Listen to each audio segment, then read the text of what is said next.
Station, this is Houston. Are you ready for the event?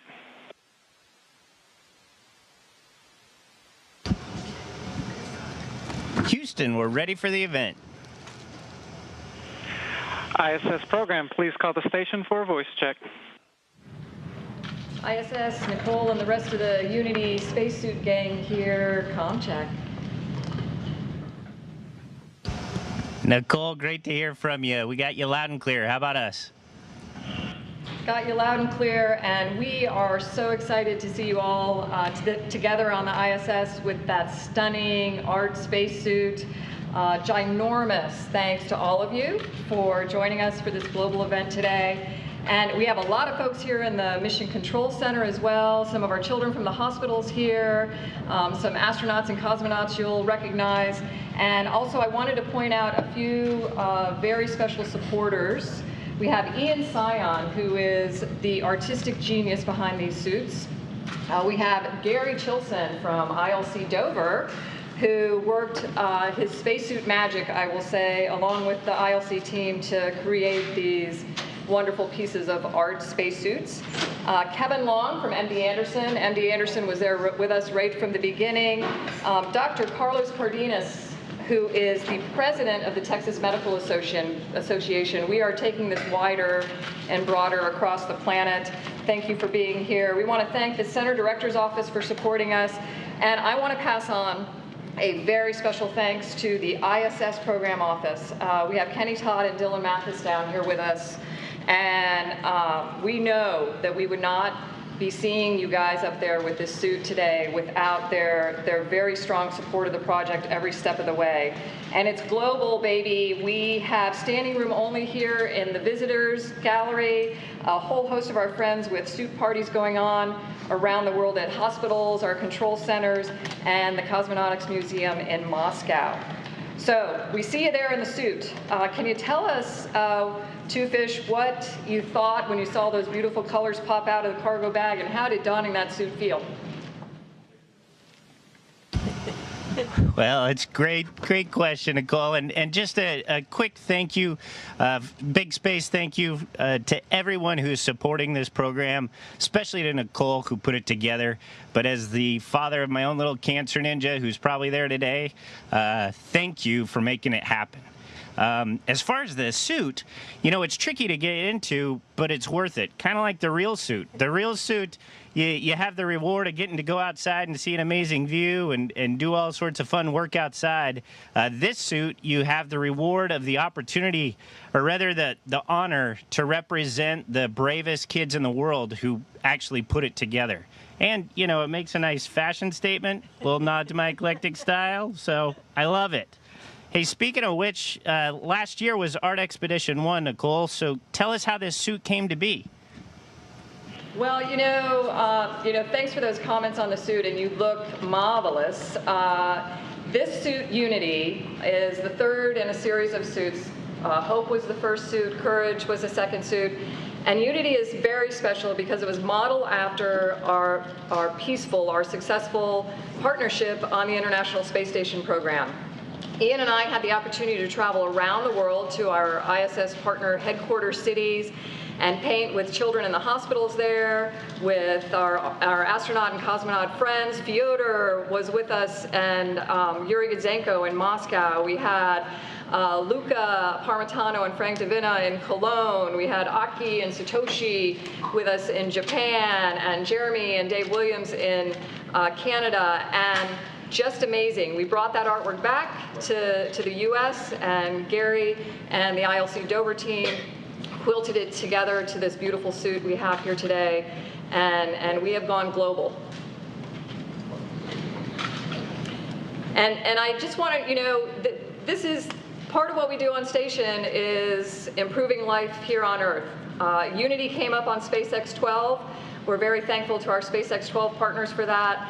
And I was wondering if you could tell us a little bit about the science that you guys will be working on thanks to that cargo transfer.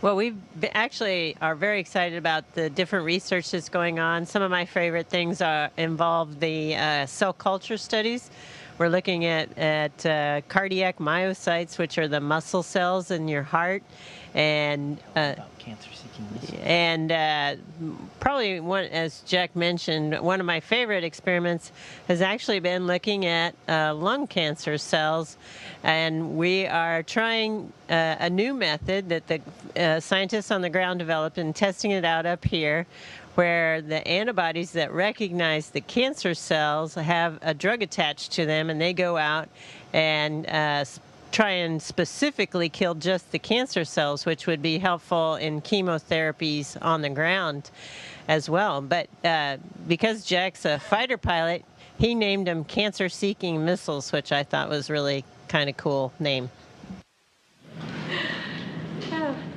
Thanks, Peggy. And you know, we love it because we know that everything that's going on off the Earth up there is helping us down here on the Earth. It's for the Earth. So thanks for that. We had a chance to see some of the video that you guys put together. We were playing it here, and it really has inspired some questions from the children in the hospitals around the world that helped us paint Unity. We have some of your fellow astronauts here to ask those questions on behalf of the children. And we are going to start with Aki Hoshida. Hey guys, great to see you up there. This is Aki Hoshida with JAXA. Our first question is for Randy, and it's on behalf of the children at St. Luke's International University Hospital and the Juntendo Hospital in Tokyo. So Randy, how does living in space change your perspective on life?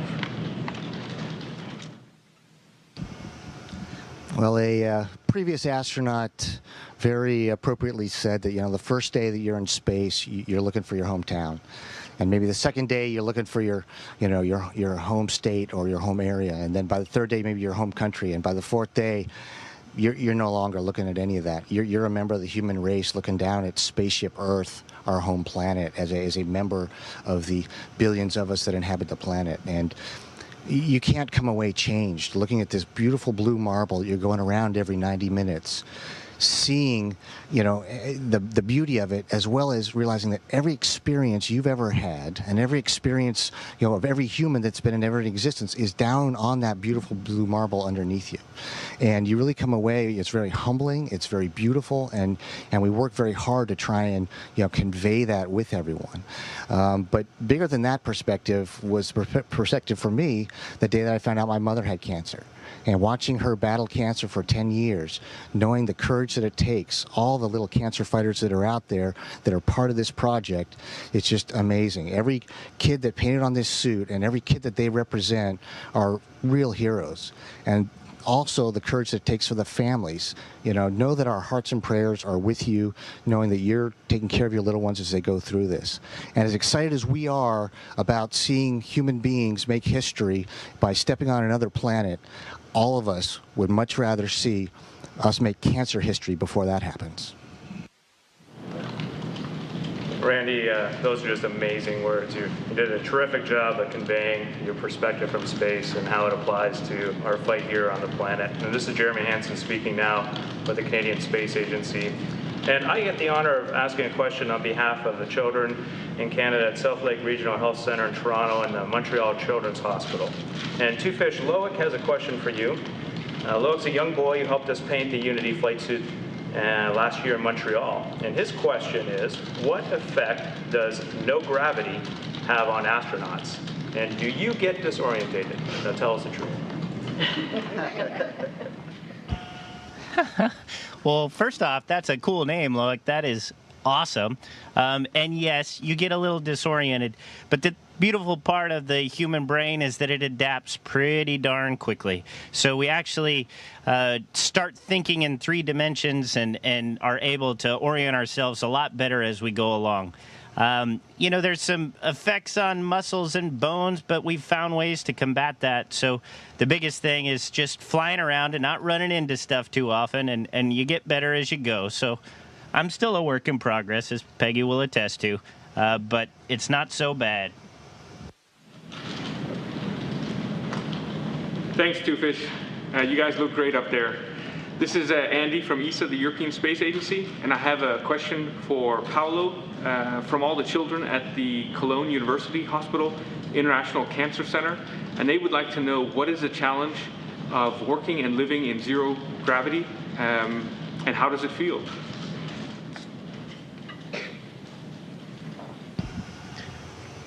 Thank you, Andy. Thank you for the question. It's really interesting because, of course, there are a lot of challenges here. I am an engineer, and I'm supposed here doing things that are not part of my background. We get trained, we get all the help possible, but still it's a little bit challenging sometimes when you don't fully understand what you're doing. You're just repeating things. But from a physical point of view, I would say that this situation of microgravity, it's very unusual. And while you get adapted fairly quickly, you still, I still try to behave like I am on Earth. I used to, so I try to walk with my feet towards what we call the floor. And instead, you have to become an extraterrestrial person. You have to get rid of this gravity, and this is a challenge, as a beauty of being in space. Thank you, Paolo. And let me just tell you, you look like a natural up there right now. And we now have a question from Caleb Cook. Caleb is here with us. He's a patient at Texas Children's Hospital, and he has a question for Two Fish. What is the most amazing thing you've ever seen in space?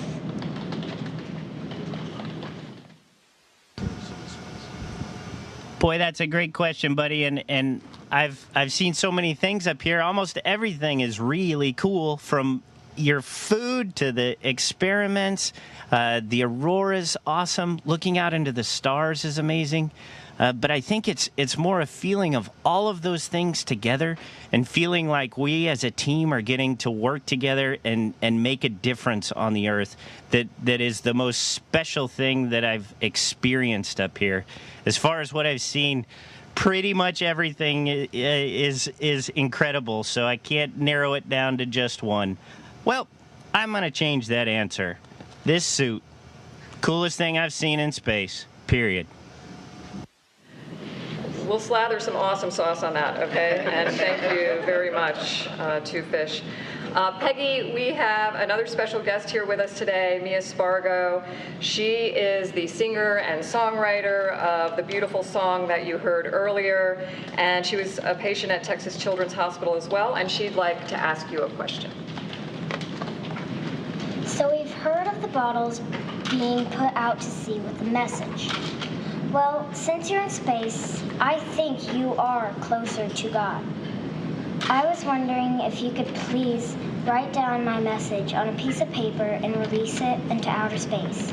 Dear God, please help us cure cancer for all the kids on the planet.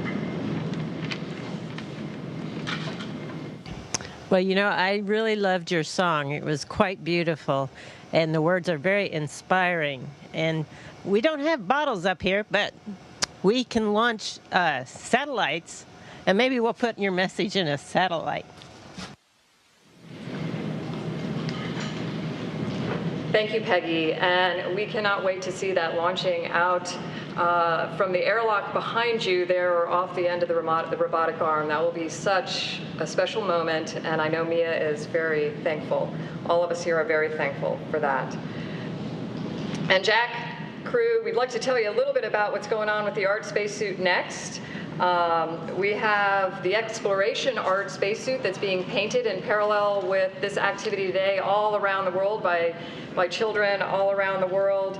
We're really hoping that this project will help us facilitate more art and medicine programs around the world and pediatric cancer research to ISS. And we're very thankful to some of the angels on Earth like Elena Kuzmenko, who we already have in Moscow, making this a reality around the world. We've saved this last question for Fyodor, who spent time with us in Moscow, painting with the children at the Moscow Institute of Pediatric Oncology. Bolshaya spasiba, Fyodor, spasiba, Sergey, and cosmonaut Andrei Vedyedev is here with us to ask that question.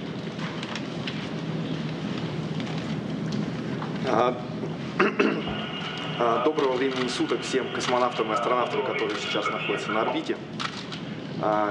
Федор Николаевич, для меня выпала большая честь передать вам вопрос от мальчика Саши Скрипник, с которым вы рисовали в Музее космонавтики в Москве. Он спрашивает, как красиво ли вообще в космосе и какие традиции есть у космонавтов и астронавтов на станции.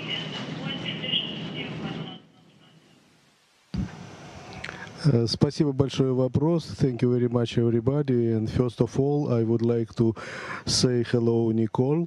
Nicole, thank you very much. You invite me in this program. I told you then hope should be in space. It's in space now. Now my answer for this question.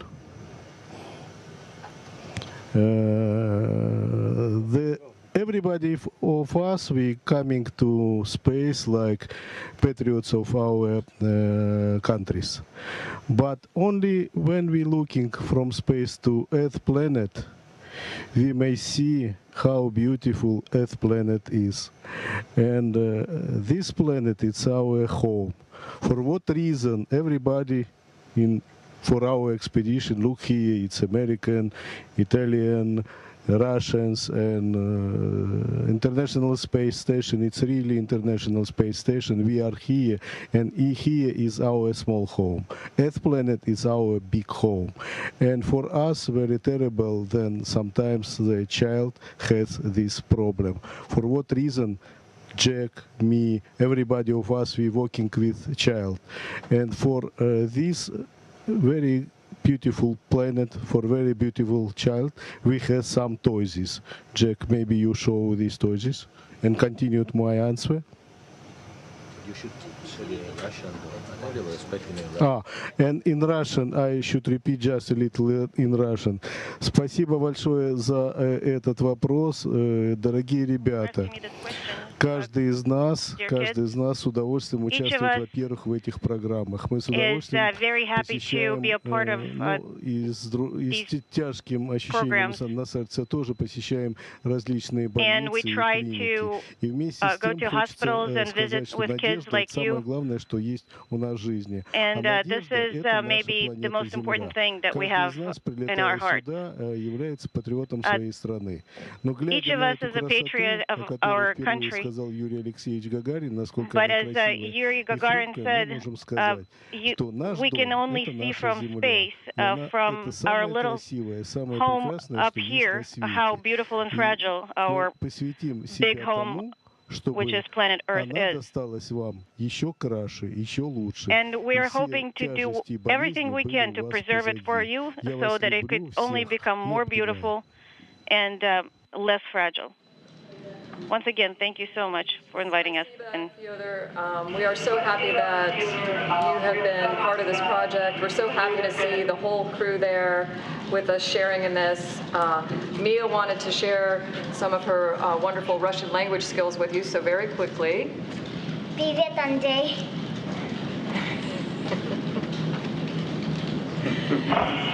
So cool. And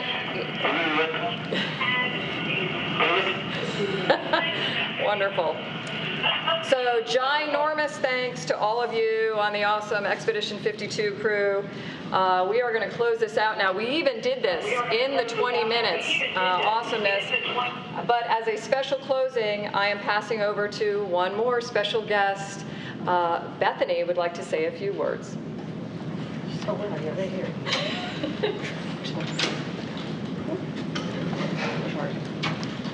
Hi, Dad. I just wanted to say thank you to all the astronauts who are doing cancer research. Y'all are making a big impact, so thank you. Thank you, Bethany. I'm so glad you're here. Jack, go for it. Gracious to us all. Go for it. All right, well, we got to prove that we're in space, so they're going to spin me. Just another big thanks to all of you for putting this together, and to all the people at the hospitals, like Dr. Lai, Dr. Wagasback, who saved my cancer ninja, and who continue to keep the fight going for all these wonderful, brave, and amazing kids. And you can see all of us are here All 6 of us are here because this is so important to all of us. And thanks again for putting this together, Nicole. Thanks to Houston for making it happen. Thank you. We love you guys.